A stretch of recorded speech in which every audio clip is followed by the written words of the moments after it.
नमस्कार विद्यार्थियों, मैं संजय रोयल स्वागत करता हूं इन स्पेशल ई लर्निंग क्लासेस में आपका, जो राजस्थान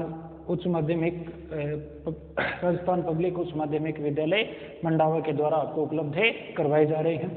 इसमें आज की क्लास हम कक्षा 12 जीव विज्ञान हिंदी वर्ग के लिए पढ़ेंगे, जिसमें हमें चैप्टर 10वां जो अध्याय हम पढ़ रहे थे प्रकाश संश्लेषण का, उसी को हम आगे बढ़ाते हैं। प्रारंभिक क्लासों में हमने ये पढ़ लिया था कि प्रकाश संश्लेषण क्या होता है, प्रकाश संश्लेषण के लिए आवश्यक जो परिस्थितियां या कारक, जैसे प्रकाश, उस प्रकाश की प्रकृति के बारे में हमने पढ़ा। इसके अलावा पर्णहरित या प्रकाश संश्लेषी वर्णक जो आवश्यक होते हैं उनके बारे में हमने पढ़ा, और इसके साथ साथ जो प्रकाश संश्लेषण की स्थिति कहाँ होती है, कहाँ पर प्रकाश संश्लेषण की क्रिया होती है, प्रकाश संश्लेषी स्थल, उनके बारे में पढ़ा। फिर उसके बाद में हम पढ़ रहे थे प्रकाश संश्लेषी वर्णकों के संदर्भ में।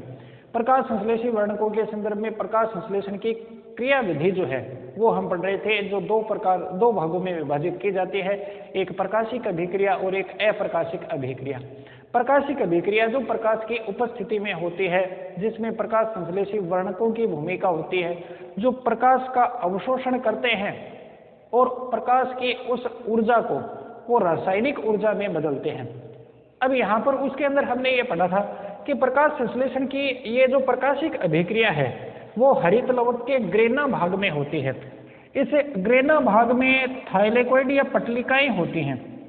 इन पटलिकाओं के आंतरिक झिल्ली पर कई वर्णकों के छोटे छोटे वर्णक अणुओं के समूह पाए जाते हैं, जिनको क्वांटासोम कहते हैं।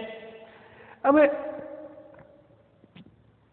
इमर्सन नामक जो वैज्ञानिक थे, उन्होंने इन वर्णकों के ऊपर या ये प्रकाशिक अभिक्रिया जो है इसकी क्रिया विधि जानने के लिए इनके ऊपर कई प्रयोग किए, और उसके आधार पर यह पाया कि जब प्रकाश, अलग अलग तरंगदैर्ध्य वाली प्रकाश की किरणें या अलग अलग रंग वाला प्रकाश जो है वो जब किसी पादप को उपलब्ध करवाया जाए तो उस स्थिति में प्रकाश संश्लेषण की दर जो है वो बढ़ जाती है। और इसके आधार पर उन्होंने ये बताया कि पादप जो होते हैं उनकी पत्तियों में, हरित लवक में एक ही प्रकार के प्रकाश संश्लेषी वर्णक नहीं पाए जाते, अलग अलग प्रकार के वर्णक पाए जाते हैं, और वे वर्णक मिलकर प्रकाश तंत्र या वर्णक तंत्र बनाते हैं। फोटो सिस्टम या पिगमेंट सिस्टम जिसको हम कहेंगे, जिसे हम पीएच से प्रदर्शित करेंगे शॉर्ट में, उनकी यानी प्रकाश तंत्र की अवधारणा जो है वो इमर्सन ने प्रतिपादित की थी। प्रकाश तंत्र क्या होता है इस बारे में भी हमने पढ़ा था। प्रकाश तंत्र में लगभग 350 से 400 वर्णक अणु जो हैं वो पाए जाते हैं। ये वर्णक अणु मिलकर प्रकाश को अवशोषित करते हैं और फिर उसे इलेक्ट्रॉन में मुक्त करके एटीपी या फिर ऊर्जा का उत्पादन करते हैं। इनमें एक वर्णक अणु जो है वो मुख्य वर्णक अणु होता है, जिसे हम अभिक्रिया केंद्र कहते हैं। ये अभिक्रिया केंद्र जो है वो इलेक्ट्रॉन उत्सर्जित करता है, और इस इलेक्ट्रॉन को फिर सबसे पहले प्राथमिक इलेक्ट्रॉन ग्राही ग्रहण करते हैं, और फिर इसे ये आगे से आगे बढ़ाएंगे। एक ग्राही से दूसरे ग्राही पर इलेक्ट्रॉन पहुंचेगा और उस दौरान वो एटीपी का उत्पादन करेगा, यानी प्रकाश संश्लेषण के लिए प्रकाश से जो रासायनिक ऊर्जा चाहिए वो रासायनिक ऊर्जा उत्पन्न करेगा। अब यहाँ पर प्रकाश तंत्र में हमने पढ़ लिया था कि एक मुख्य वर्णक अणु जो अभिक्रिया केंद्र का काम करता है वो इलेक्ट्रॉन को वो प्रकाश ऊर्जा ग्रहण करेगा, और प्रकाश ऊर्जा ग्रहण करते ही वो इलेक्ट्रॉन ग्राही को छोड़ देगा। अन्य जो वर्णक अणु उसके अंदर होंगे वो वर्णक अणु भी प्रकाश को ग्रहण करेंगे या प्रकाश ऊर्जा प्राप्त करेंगे, लेकिन वो इलेक्ट्रॉन सीधे इलेक्ट्रॉन ग्राही को नहीं देंगे, वो तो अभिक्रिया केंद्र को देंगे, और फिर अभिक्रिया केंद्र उसे इलेक्ट्रॉन ग्राही तक पहुंचाएगा। अब इसके बाद में जो और अध्ययन किया गया उसके आधार पर ये चीजें निकल कर आई कि ये जो प्रकाश तंत्र या वर्णक तंत्र होते हैं वो भी 2 प्रकार के होते हैं। तो उनके बारे में यहाँ तक हमने पहले की क्लासों में पढ़ लिया था, उससे आगे जो है वो हम पढ़ना शुरू करते हैं। तो ये प्रयोगों वगैरह के आधार पर ये जानकारी जो है वो पाई गई कि पादपों में 2 प्रकार के प्रकाश तंत्र जो है वो पाए जाते हैं। हालांकि उच्च वर्गीय पादपों में देखें तो दोनों ही प्रकार के प्रकाश तंत्र मिलते हैं, लेकिन निम्न वर्गीय शैवाल या खास तौर से बैक्टीरिया, प्रकाश संश्लेषी जीवाणु जो होते हैं, उनमें केवल प्रकाश तंत्र एक ही पाया जाता है। लेकिन हम उच्च वर्गीय पादपों की बात कर रहे हैं। उच्च वर्गीय पादपों में देखा जाए तो दोनों तरह के प्रकाश तंत्र मिलते हैं। पीएस फर्स्ट भी मिलता है, पीएस सेकेंड भी मिलता है। तो उच्च वर्गीय पादपों में 2 प्रकार के वर्णक तंत्र या प्रकाश तंत्र पाए जाते हैं, जिन्हें खोज के आधार पर पीएस फर्स्ट और पीएस सेकंड, प्रकाश तंत्र प्रथम और प्रकाश तंत्र द्वितीय कहा जाता है। पहले इसे खोजा गया था, ये प्रकाश तंत्र प्रथम है, बाद में इसे खोजा गया, ये प्रकाश तंत्र सेकंड है। अब इनमें जो अंतर है उसको हम देखें। प्रकाश तंत्र फर्स्ट जो होता है, इनको इस रूप में ध्यान में रख लें, बाकी यही अंतर जो है वो निकल कर आ जाएंगे पर चक्रीय अचक्रीय फॉस्फोरिलीकरण में भी। तो यहाँ पर एक प्रकार से इनको देखें कि प्रकाश तंत्र प्रथम जो होता है उसमें जो वर्णक अणु पाए जाते हैं, जो मुख्य वर्णक अणु मिलते हैं, वो केवल क्लोरोफिल ए या पर्णहरित ए के अणु ही होते हैं। तो पर्णहरित ए जो है वो पाया जाता है। अब पर्णहरित ए जो है वो भी अलग अलग प्रकार के होते हैं। इसमें हम क्लोरोफिल ए 660 यूं भी लिख सकते हैं, या शॉर्ट में जैसे सीधे क्लोरोफिल 660 लिख दिया। तो इसमें पाए जाने वाले जो मुख्य वर्णक प्रकाश संश्लेषी वर्णकों के रूप में इसमें कौन से अणु पाए जाते हैं? पर्णहरित 660, पर्णहरित 670, पर्णहरित 680। तो पर्णहरित लिखने की जरूरत नहीं है, क्लोरोफिल लिख दें शॉर्ट में, CHL से लिखते हैं। क्लोरोफिल 660, 670, 680, 690, 700, इस तरह के वर्णक अणु पाए जाते हैं। इसमें से कुछ क्लोरोफिल 660 है, कुछ क्लोरोफिल 670 है, कुछ क्लोरोफिल 690 है, कुछ क्लोरोफिल 700 है। इसमें जो अभिक्रिया केंद्र होता है वो निश्चित रूप से क्या होता है? क्लोरोफिल 700। तो क्लोरोफिल 700 जो है वो इसमें अभिक्रिया केंद्र के रूप में पाया जाता है। साथ ही कुछ कैरोटिनॉइड जो हैं वो भी इनमें मिलते हैं सहायक वर्णकों के रूप में। तो अभिक्रिया केंद्र इसमें से क्लोरोफिल 770 नहीं, क्लोरोफिल 700 है।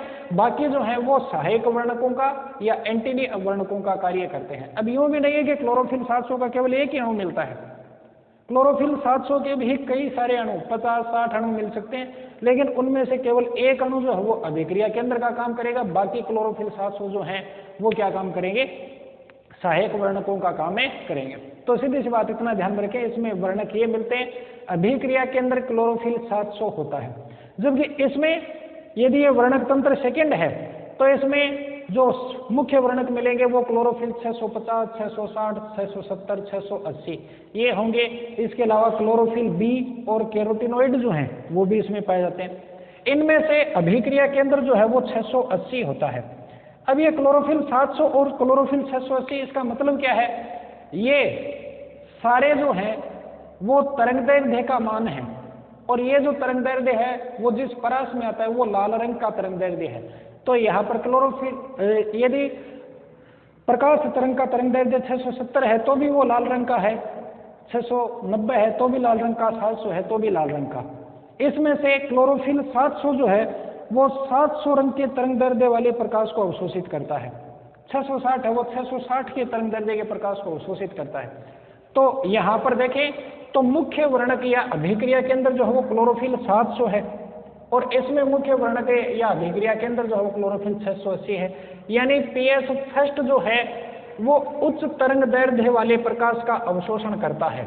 ये उच्च तरंगदैर्ध्य प्रकाश का अवशोषण करता है, जबकि ये निम्न तरंगदैर्ध्य प्रकाश का अवशोषण करता है। क्योंकि इसमें अभिक्रिया केंद्र केवल 680 है, तो ये तो 680 वाले तरंगदैर्ध्य का अवशोषण करेगा, ये 700 वाले तरंगदैर्ध्य का अवशोषण करेगा। इसके बाद में इलेक्ट्रॉन ग्राही, इसमें जो विभिन्न इलेक्ट्रॉन ग्राही पाए जाते हैं वो मिलेंगे आयरन सल्फर प्रोटीन FeS। ये नाम जो हम वो लिखे हुए हैं, शॉर्ट में आपको लिखाए तो नहीं, नोट्स वगैरह में लिखवाए हुए हैं, उनके अनुसार आपको मिल गए होंगे, वो देख लेना। तो FeS आयरन सल्फर प्रोटीन इसको कहते हैं। FD ferredoxin, cytochrome B6, cytochrome FPC या प्लास्टोसाइनिन, इस तरह से ये इनके नाम हैं। तो इनमें पूरे नाम याद रखने की जरूरत नहीं है, सीधा सा ये ध्यान में रख लें। इलेक्ट्रॉन ग्राही के रूप में वर्णक तंत्र प्रथम में कौन पाए जाते हैं? Iron sulphur protein, ferredoxin, chlorophyll B6 cytochrome B6, cytochrome F और प्लास्टोसाइनिन। इसमें से प्राथमिक इलेक्ट्रॉन ग्राही जो है उसको जरूर ध्यान में रखें।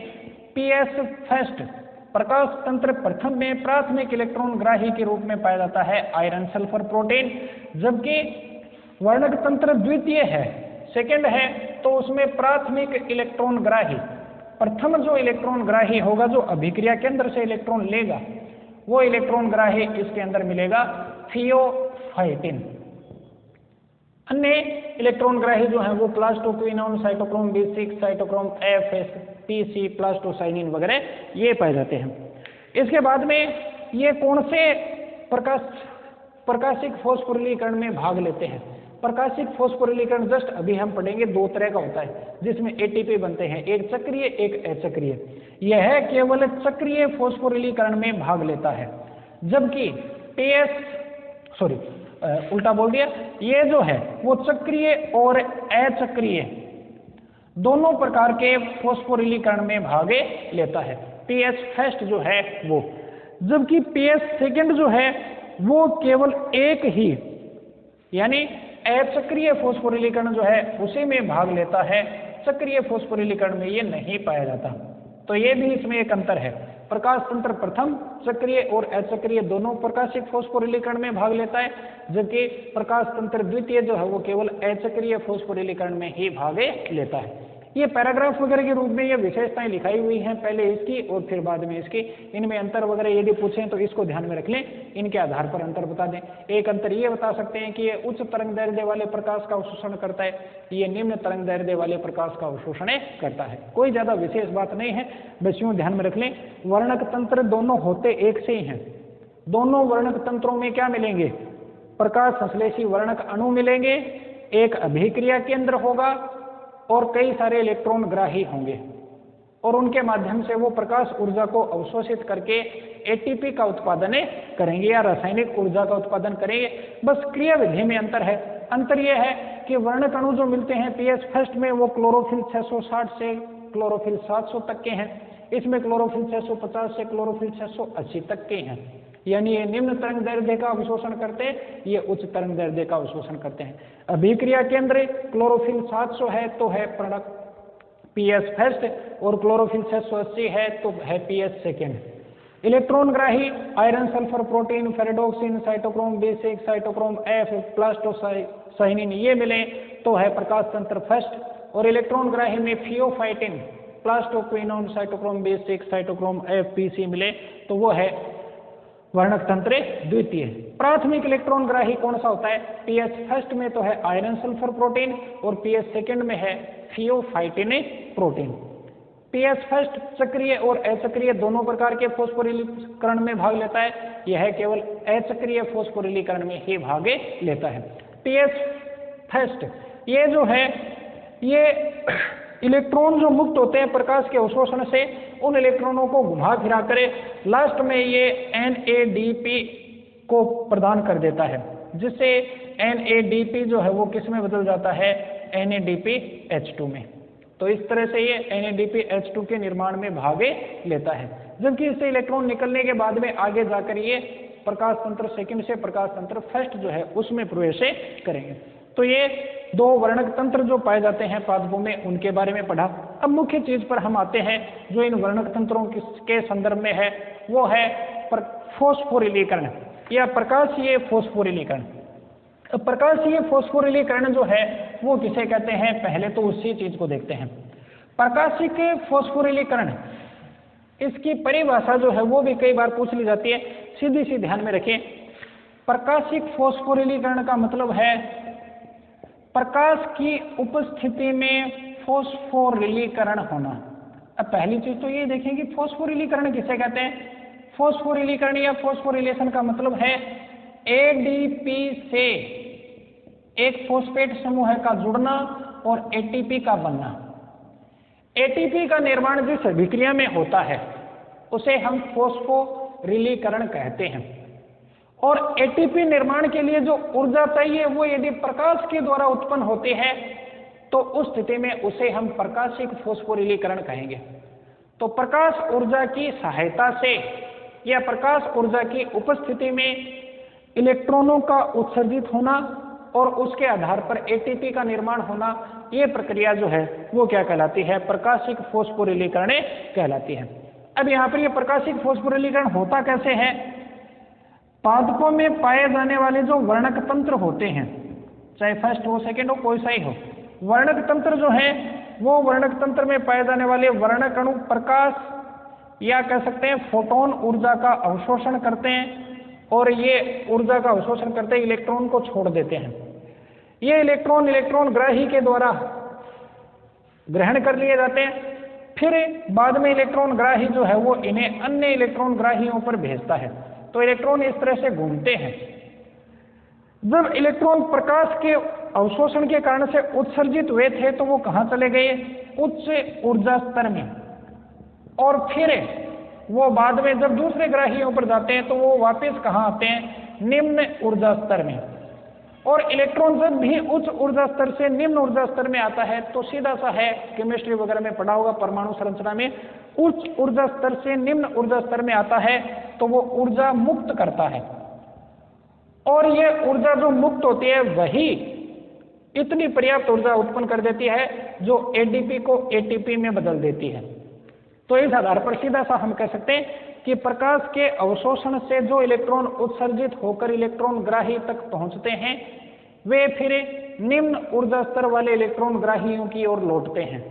और उस दौरान उच्च ऊर्जा स्तर से निम्न ऊर्जा स्तर में लौटता हुआ इलेक्ट्रॉन जो है ऊर्जा स्तरों के बीच में जितना अंतर होता है, जैसे यहाँ इस इलेक्ट्रॉन ग्राही का ऊर्जा स्तर जो है या इसमें ऊर्जा जो है वो है मान लें किलो कैलोरी में मान लें चलो हम कि या इलेक्ट्रॉन वोल्ट में मान लें कि वो 100 इलेक्ट्रॉन वोल्ट है और यहाँ की ऊर्जा जो है वो 50 इलेक्ट्रॉन वोल्ट है। तो इसका मतलब 50 इलेक्ट्रॉन वोल्ट ऊर्जा का अंतर हो गया। उतनी ऊर्जा जो है वो बाहर मुक्त होगी और वो बाहर मुक्त होने वाली ऊर्जा जो है वो क्या करेगी? एटीपी का संश्लेषण करेगी। तो सीधा सा यूं कह सकते हैं कि प्रकाशिक अभिक्रिया के दौरान प्रकाश का अवशोषण करने पर वर्णक अणु जो इलेक्ट्रॉन मुक्त करते हैं वो इलेक्ट्रॉन ग्राही के द्वारा ग्रहण कर लिए जाते हैं और इलेक्ट्रॉन ग्राही से फिर ये अन्य इलेक्ट्रॉन ग्राहियों पर परिवहन करते हैं। इसे हम इलेक्ट्रॉन परिवहन कहते हैं। और इलेक्ट्रॉन परिवहन के दौरान उत्पन्न जो ऊर्जा होती है इलेक्ट्रॉन स्थानांतरण के कारण से उत्पन्न होगी ये ऊर्जा। यह ऊर्जा एडीपी के साथ में, जिसमें डाई फॉस्फेट 2 फॉस्फेट है उसके साथ में एक फॉस्फेट और जुड़ जाएगा और उससे क्या बनेगी? एटीपी बनेगा, एडिनोसिन ट्राइफॉस्फेट बनेगा जो ऊर्जा युक्त अणु होता है। इसी क्रिया को हम क्या कहेंगे? प्रकाशिक फॉस्फोरिलीकरण कहेंगे। अब ये प्रकाशिक फॉस्फोरिलीकरण जो है वो प्रकाश संश्लेषण करने वाले जीवों में 2 तरह का होता है। एक होता है चक्रीय फॉस्फोरिलीकरण और एक होता है अचक्रीय फॉस्फोरिलीकरण। तो इन दोनों को कंपैरिजन के रूप में हम देखेंगे डायग्राम वगैरह के अनुसार। ये महत्वपूर्ण प्रश्न बनते हैं इसमें। चक्रीय फॉस्फोरिलीकरण को चित्र सहित समझाइए। तो या चक्रीय फॉस्फोरिलीकरण क्या है? आरेखीय चित्र बनाते हुए चक्रीय फॉस्फोरिलीकरण की क्रियाविधि को समझाइए। या अचक्रीय फॉस्फोरिलीकरण क्या है? आरेखीय चित्र बनाते हुए उसकी क्रियाविधि को स्पष्ट कीजिए। तो यहाँ पर हम इन दोनों के बारे में पढ़ेंगे। तो प्रकाशिक फॉस्फोरिलीकरण 2 प्रकार का होता है, एक चक्रीय फॉस्फोरिलीकरण और एक दूसरा जो है वो है अचक्रीय फॉस्फोरिलीकरण। हम इन दोनों को एक साथ देखते हैं। इनमें कोई ज्यादा विशेष बातें नहीं हैं, कुछ महत्वपूर्ण चीजें जो है वो थोड़ी सी ध्यान में रखने, रेखा चित्र से ही समझ में आ जाएगा। चक्रीय फॉस्फोरिलीकरण जो है इसमें केवल पीएस फर्स्ट जो है वो भाग लेता है। अचक्रीय फॉस्फोरिलीकरण में पीएस फर्स्ट और पीएस सेकंड दोनों भाग लेते हैं, या दोनों का योगदान इसके अंदर पाया जाता है। सबसे पहले हम बात करते हैं चक्रीय फॉस्फोरिलीकरण की। चक्रीय फॉस्फोरिलीकरण में पीएस फर्स्ट भाग लेगा। इस पीएस फर्स्ट में यदि हम देखें तो अभिक्रिया केंद्र का कार्य जो है वो करता है कौन है? क्लोरोफिल 700 अणु। इसके ऊपर जैसे ही प्रकाश गिरता है, प्रकाश गिरते ही ये इलेक्ट्रॉन जो है वो मुक्त कर देता है, या इलेक्ट्रॉन को उच्च ऊर्जा स्तरों में छोड़ देता है और इलेक्ट्रॉन जो है वो इलेक्ट्रॉन ग्राही के द्वारा ग्रहण कर लिए जाते हैं। प्राथमिक इलेक्ट्रॉन ग्राही जो है वो पीएस फर्स्ट में कौन होता है? आयरन सल्फर प्रोटीन FeS से इसको हम दर्शाते हैं। ये FeS इसको ग्रहण कर लेगा, FeS से इसको ग्रहण करेगा। उसके बाद में अन्य जो बाद में ये अपने से निम्न ऊर्जा स्तर वाले इलेक्ट्रॉन ग्राही को इलेक्ट्रॉन का स्थानांतरण करेगा। इसके आगे जो अगला इलेक्ट्रॉन ग्राही अणु होता है वो इलेक्ट्रॉन ग्राही अणु इसके अंदर पाया जाता है फेरेडोक्सिन। तो फेरेडोक्सिन अणु को ये दे देता है इलेक्ट्रॉन। फेरेडोक्सिन से ये इलेक्ट्रॉन जो है वो पहुंचता है साइटोक्रोम B6 पर। साइटोक्रोम B6 से ये आता है साइटोक्रोम में F पर, और साइटोक्रोम F से फिर ये जाता है प्लास्टोसाइनिन में, और प्लास्टोसाइनिन से वापस लौट जाता है कहाँ पर, क्लोरोफिल A 700 अणु में। अब इस प्रकार यदि हम देखें तो इसमें जो इलेक्ट्रॉन मुक्त हुए कहाँ से, अभिक्रिया केंद्र यानी वर्णक क्लोरोफिल 700 अणु से।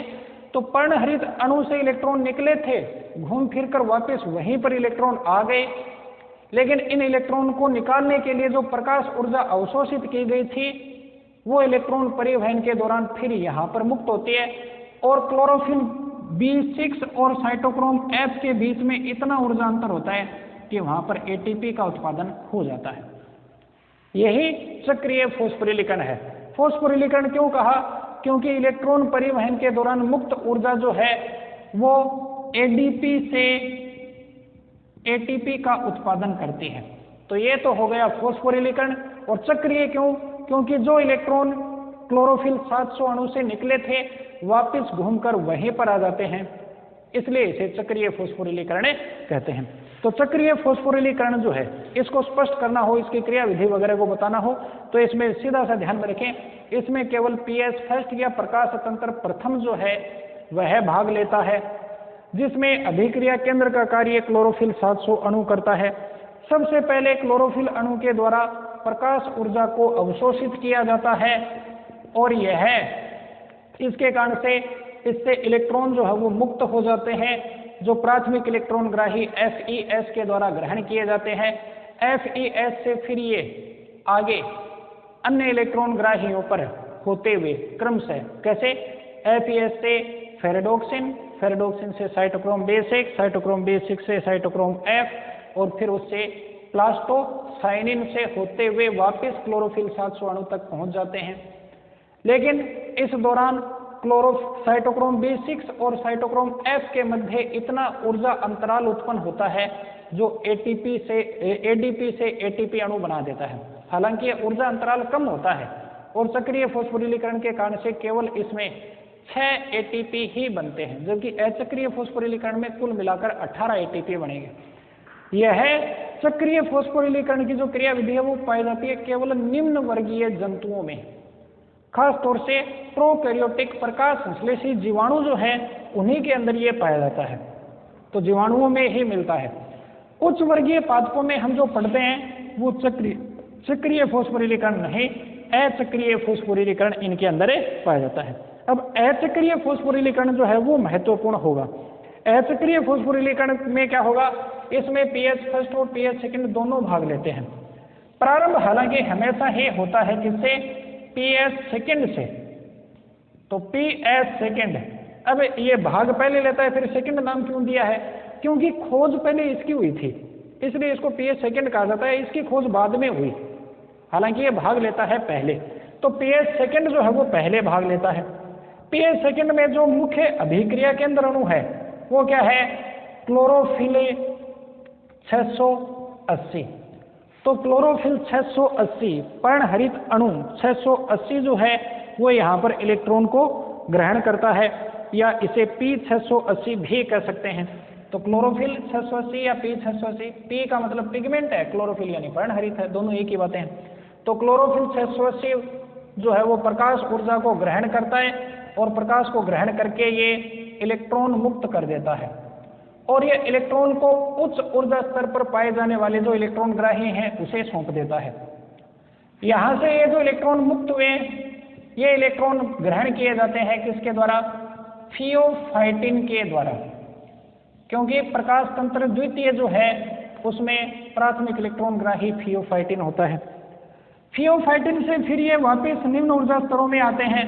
निम्न ऊर्जा स्तर में आते हैं तो पहले ये आते हैं प्लास्टोक्विनोन में, प्लास्टोक्विनोन से साइटोक्रोम B6 में, साइटोक्रोम B6 से ये आते हैं साइटोक्रोम F में, और साइटोक्रोम F से ये आते हैं कहाँ पर, PC प्लास्टोसाइनिन में। प्लास्टोसाइनिन तक ये इलेक्ट्रॉन इस तरह से लगातार परिवहन करते रहते हैं, और जब ये यहाँ से यूं गुजरते हैं तो इसके बाद में प्लास्टोसाइनिन जो है उससे ये इलेक्ट्रॉन जो है वो प्रवेश कर जाते हैं कहाँ पर, पीएस फर्स्ट में। पीएस फर्स्ट जिसमें अभिक्रिया केंद्र क्लोरोफिल 700 या P700 होता है, उसके द्वारा ये इलेक्ट्रॉन ग्रहण कर लिए जाते हैं और फिर ये इलेक्ट्रॉनों को वापस क्या करता है, उच्च ऊर्जा स्तर में पहुंचा देता है। तो इलेक्ट्रॉन फिर से उच्च ऊर्जा स्तर में प्रवेश कर जाते हैं। उच्च ऊर्जा स्तर में जब ये इलेक्ट्रॉन प्रवेश करेंगे तो यहाँ पर इनको ग्रहण कर लेगा आयरन सल्फर प्रोटीन या FeS। FeS से फिर ये जाएंगे कहाँ पर, फेरेडोक्सिन में, और फेरेडोक्सिन से फिर ये जो है वो ग्रहण कर लिए जाते हैं किन के द्वारा, NADP के द्वारा। तो NADP अणु जो है वो इन्हें ग्रहण करता है और वो कन्वर्ट हो जाता है NADPH2 में। तो इस तरह से प्रकाश तंत्र फर्स्ट जो है वो अपने इलेक्ट्रॉन जो है वो किसको दे देता है, NADPH2 को प्रदान कर देता है। तो NADPH2 में ये प्रवेश कर गए, NADPH2 में प्रवेश किया या NADPH2 का निर्माण यहाँ पर हो गया। अब यहाँ पर इसमें देखें, ये चक्रीय फॉस्फोरिलीकरण था, इलेक्ट्रॉन जो निकले थे इस वर्णकणु से वापस यहीं पहुंच गए थे। यहाँ पर इलेक्ट्रॉन जो इससे निकले हैं वो वापस यहाँ नहीं पहुंचे। अब इस कारण से यदि देखा जाए तो इसमें इलेक्ट्रॉन की कमी हो गई। अतिरिक्त इलेक्ट्रॉन किसी अणु के पास में ज्यादा नहीं होते, 1 या 2 इलेक्ट्रॉन होते हैं। मान लें 2 इलेक्ट्रॉन है यहाँ पर, ये 2 इलेक्ट्रॉन मुक्त करता है, 2 इलेक्ट्रॉन है तो उन 2 इलेक्ट्रॉनों की इसमें कमी हो गई। अब कमी हो गई तो फिर यूं तो है नहीं कि ये लगातार इलेक्ट्रॉन जारी करता रहेगा, इलेक्ट्रॉन परिवहन तंत्र लगातार चलते रहना जरूरी है, लेकिन यहाँ पर ऐसा नहीं हो पाएगा क्योंकि इसमें इलेक्ट्रॉनों की कमी हो चुकी है। इसलिए ये क्या करेगा, किसी दूसरे से इलेक्ट्रॉन लेगा, क्योंकि इसमें तो इलेक्ट्रॉन लौटकर वापस इसमें आ रहे थे। प्रकाश गिरा, 2 इलेक्ट्रॉन हैं अतिरिक्त, वो निकल गए। अब इलेक्ट्रॉन कम हो गए लेकिन घूम फिर कर वापस भी तो आ गए। दोबारा प्रकाश या फोटोन गिरे, ऊर्जा का अवशोषण किया, फिर उन इलेक्ट्रॉनों को निकाल दिया। इस तरह से इलेक्ट्रॉन की वो श्रृंखला जारी रहती है। इसमें नहीं रह पाएगा ऐसा, क्योंकि इलेक्ट्रॉन घूमकर वापस नहीं आते। इसमें इसमें जो इलेक्ट्रॉन मुक्त करता है वो अणु कौन सा है, क्लोरोफिल 700, जबकि इसमें क्लोरोफिल अणु जो मुक्त करता है वो है क्लोरोफिल 680, जो इलेक्ट्रॉन मुक्त करता है वो। अंतिम इलेक्ट्रॉन ग्राही जो है वो कौन है, क्लोरोफिल 700। इसमें अंतिम इलेक्ट्रॉन ग्राही कौन है, NADP। तो इस आधार पर इसमें ये अंतर हो गया, तो इसमें इलेक्ट्रॉनों की कमी हो जाती है। अब उस इलेक्ट्रॉन की कमी को पूरा करने के लिए दूसरा तरीका अपनाता है, और वो दूसरा तरीका जो है वो क्या है, दूसरा तरीका होगा जल के अणु का अपघटन। ये जल के अणु का अपघटन करता है, और जल के अणु के अपघटन से क्या मुक्त होते हैं, जल के अपघटन से मुक्त होते हैं, चलो यूं दिखा दें, और ये हमने प्रकाशिक अभिक्रिया में पढ़ा था। जल का एक अणु जो टूटता है तो उससे 2 तो इलेक्ट्रॉन निकलते हैं, 2 प्रोटॉन मुक्त होते हैं और 1/2 O2 मुक्त होती है। अब ये 2 इलेक्ट्रॉन जो है वो पहुंच जाते हैं या ग्रहण कर लिए जाते हैं किसके द्वारा, चलो ये यहां देख देते हैं PS सेकेंड। तो ये 2 इलेक्ट्रॉन इसके द्वारा ग्रहण कर लिए जाते हैं। फिर इलेक्ट्रॉन जैसे इनके ऊपर प्रकाश गिरा, वो 2 इलेक्ट्रॉन फिर आगे छोड़ देगा। इस तरह से इसमें से इलेक्ट्रॉन निकलेंगे, यानी इलेक्ट्रॉन निकलना यानी ऑक्सीकरण। लेकिन इसका ऑक्सीकरण होगा तो फिर ये इलेक्ट्रॉन प्राप्त करने के लिए क्या करेगा, जल के अणु को तोड़ेगा, उससे इलेक्ट्रॉन निकालेगा और जल का ऑक्सीकरण करेगा। इस तरह से इलेक्ट्रॉन जो है वो लगातार जल के अणु को तोड़ तोड़ कर लेता रहता है। यानी अचक्रीय फॉस्फोरिलीकरण जो है उसमें जल के अणु का अपघटन होता है। अब इसे अचक्रीय फॉस्फोरिलीकरण क्यों कहते हैं, उसके लिए इसकी क्रियाविधि ध्यान में रखें। अचक्रीय फॉस्फोरिलीकरण में सर्वप्रथम सबसे पहले PS सेकेंड भाग लेता है। जब PS सेकेंड के अभिक्रिया केंद्र P680 या क्लोरोफिल 680 पर प्रकाश गिरता है तो उसके साथ ही उसमें से इलेक्ट्रॉन मुक्त होते हैं, जो प्राथमिक इलेक्ट्रॉन ग्राही थियोफाइटिन के द्वारा लिए जाते हैं। इसके बाद ये एक सीधे पथ में होते हुए प्लास्टोक्विनोन, साइटोक्रोम बेस6, साइटोक्रोम FPC से होते हुए PS फर्स्ट में प्रवेश करते हैं। PS फर्स्ट से ये इलेक्ट्रॉन जो है वो FeS आयरन सल्फर प्रोटीन के द्वारा ग्रहण किए जाते हैं और फेरेडोक्सिन से होते हुए अंत में वो इलेक्ट्रॉन जो है वो NADP के द्वारा ग्रहण कर लिए जाते हैं। तो लास्ट में ये इलेक्ट्रॉन जो हैं वो NADP अणु जो है वो ग्रहण करता है। इस प्रकार से क्लोरोफिल 680 से निकलने वाले या मुक्त होने वाले इलेक्ट्रॉन वापस उस तक नहीं पहुंचते, इसलिए इसे अचक्रीय फॉस्फोरिलीकरण कहते हैं। ATP का उत्पादन इसमें यहाँ पर होता है। प्लास्टोक्विनोन और साइटोक्रोम B6 के मध्य इतना ऊर्जा अंतराल पैदा होता है जो ATP का उत्पादन कर देता है और इसमें कुल मिलाकर 18 ATP अणु बनते हैं जब 6 जल के अणुओं का अपघटन होता है उससे। एक जल के अणु के अपघटन से 2 इलेक्ट्रॉन निकले। इसमें इलेक्ट्रॉन जिस स्थान से निकले थे या जिस वर्णक अणु से निकले थे वापिस उसमें नहीं पहुंचते, इसलिए इलेक्ट्रॉनों की पूर्ति करने के लिए वर्णक जो है या क्लोरोफिल जो पर्णहरित वर्णक जो होते हैं अणु जो होते हैं वो जल के अणु का अपघटन करते हैं। जल के अणु के अपघटन से साथ साथ में प्रोटॉन भी मुक्त होते हैं और ये प्रोटॉन जो है वो भी NADP के द्वारा ग्रहण कर लिए जाते हैं। तो यहाँ पर 2 प्रोटॉन जो है वो भी पहुंच गए और ये 2 प्रोटॉन और 2 इलेक्ट्रॉन NADP अणु लेता है और NADP H2 में बदल जाता है या NADP H+ में बदल जाता है। इस तरह से भी दिखा सकते हैं, लेकिन आप इस तरह से ध्यान में रखें NADP H2 का निर्माण होता है। जो ऑक्सीजन मुक्त हुई है वो वातावरण में बाहर मुक्त हो जाती है या उसे बाहर छोड़ दिया जाता है। एक जल के अणु से आधा अणु बड़ा, कुल जो इलेक्ट्रॉन होते हैं उनको कुल जल के अणु कितने होते हैं? 12 पढ़ा था हमने प्रकाश संश्लेषण का जो समीकरण था उसमें 6 CO2 + 12 H2। तो 12 जल के अणु का अपघटन होता है तो कुल मिलाकर 24 इलेक्ट्रॉन 24 प्रोटॉन मुक्त होते हैं, साथ में 6 ऑक्सीजन के अणु जो बाहर वायुमंडल में छोड़ दिए जाते हैं। ये 24 इलेक्ट्रॉन 24 प्रोटॉन जो है वो NADP के द्वारा ग्रहण किए जाते हैं। 2 को ग्रहण करता है 1, तो 24 को ग्रहण करेंगे 12 NADP और इस तरह से 12 NADP H2 जो है वो बन जाते हैं। ये है अचक्रीय फॉस्फोरिलीकरण। अब इस अचक्रीय फॉस्फोरिलीकरण में देखें इलेक्ट्रॉन का परिवहन जिस रास्ते पर हो रहा है वो रास्ता कैसा है? इस तरह का Z जैसा, इसलिए इसे अचक्रीय फॉस्फोरिलीकरण को Z स्कीम भी कहा जाता है। तो Z स्कीम जो है वो भी अचक्रीय फॉस्फोरिलीकरण है। एक बार बोर्ड एग्जाम में आया हुआ है कि Z स्कीम क्या है, Z स्कीम को आरेखीय चित्र के द्वारा दर्शाइए। तो आरेखीय चित्र यही हो गया। देखो इसमें सेम ये की ये चीज है। यहां से यदि हम देखें तो इस FD को इस तरफ दिखा दें, फेरेडोक्सिन को इस तरफ दिखा दें, तो ये परिवहन दिखाएं, केवल इतना दिखा दें तो है वो चक्रीय परिवहन। और ये नहीं दिखाकर पहले इतना और जोड़ दिया और फिर ये दिखा दिया और अंत में इलेक्ट्रॉन यहां तक पहुंच गए, तो वो है अचक्रीय फॉस्फोरिलीकरण।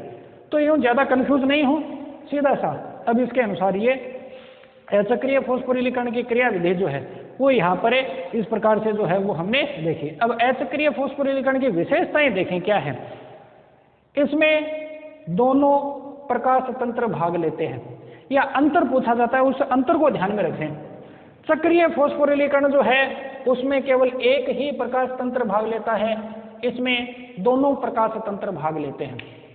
चक्रीय फॉस्फोरिलीकरण में इलेक्ट्रॉन का जो परिवहन है वो चक्रीय पथ में होता है, जबकि अचक्रीय फॉस्फोरिलीकरण में इलेक्ट्रॉन का परिवहन जेड आकृति वाले पथ में होता है, इसलिए इसे जेड स्कीम भी कहते हैं।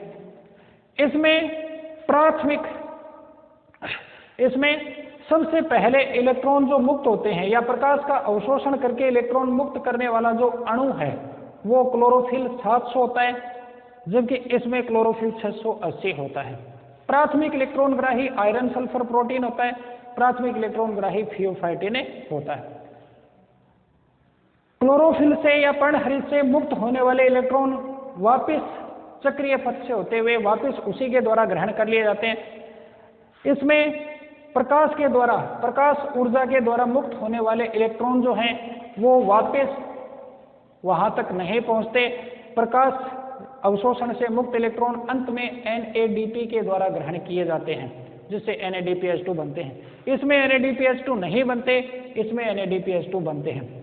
इसमें केवल 6 ATP अणु उत्पन्न होते हैं, इसमें 18 एटीपी अणु जो हैं वो उत्पन्न होंगे, क्योंकि ऊर्जा अंतराल यहाँ पर ज्यादा होता है।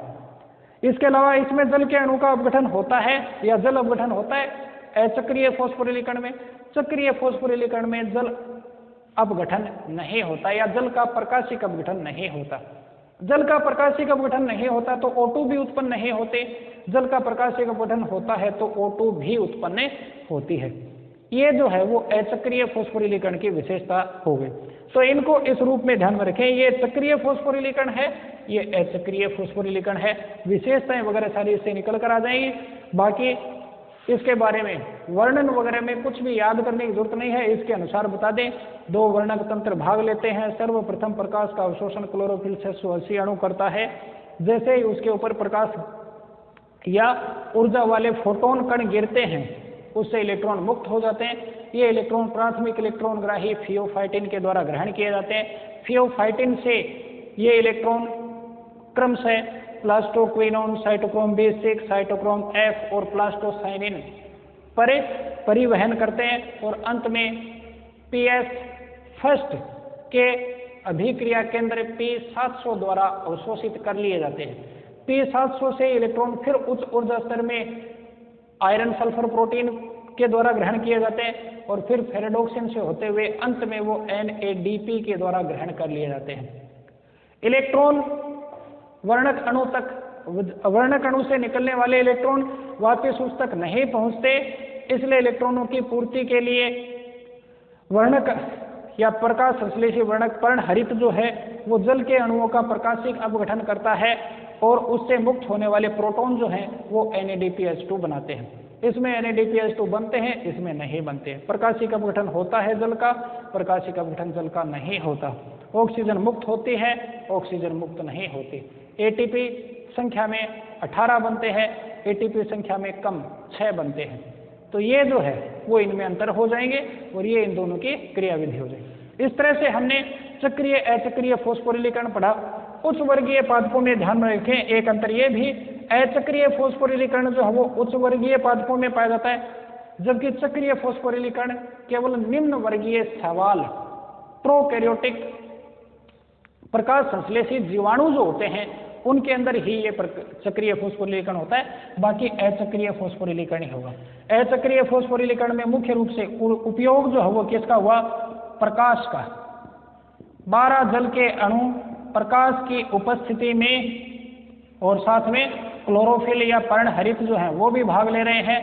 पर्णहरित की सहायता से क्या उत्पन्न करते हैं? इलेक्ट्रॉन जो अंत में ले लिए जाते हैं किसके द्वारा? NADPH2 के द्वारा। 12 NADPH2 बन जाते हैं, 18 ATP जो हैं वो इसमें बन जाते हैं और 6 ऑक्सीजन जो है वो मुक्त हो जाती है। ये एक तरह से सारांश हो गया किसका? प्रकाशिक अभिक्रिया का। इसमें अभी तक उल्लेख नहीं हुआ है कार्बन डाइऑक्साइड का, तो कार्बन डाइऑक्साइड अभी तक काम में नहीं आई, वो काम में आती है अप्रकाशिक अभिक्रिया में। और एक ऑक्सीजन जो है वो मुक्त हो चुके हैं, तो ऑक्सीजन मुक्त हो जाती है। ये यहाँ पर बने हैं, ये अप्रकाशिक अभिक्रिया में फिर से काम में आ जाएंगे। तो सारांश अभी तक हमने जो पढ़ा है, जितना प्रकाशिक अभिक्रिया, प्रकाशिक फॉस्फोरिलीकरण वगैरह का, वो सारांश बस इतना सही है। पर्णहरित परे जैसे ही प्रकाश गिरता है वो उत्तेजित अवस्था में आते हैं। ये उत्तेजित अवस्था है इलेक्ट्रॉन को छोड़ना, और उत्तेजित अवस्था में आने वाले इलेक्ट्रॉन जो है वो जल के अणु का अपघटन करते हैं। जल के अणु के अपघटन से जो इलेक्ट्रॉन मुक्त होते हैं वो विभिन्न पथ से गुजरते हैं, उस दौरान वो ATP और NADPH2 बना देते हैं, जिनका आगे उपयोग जो है वो अप्रकाशिक अभिक्रिया में होगा। तो अप्रकाशिक अभिक्रिया जो है उसको हम कल पढ़ेंगे। आज के लिए इतना ही, धन्यवाद।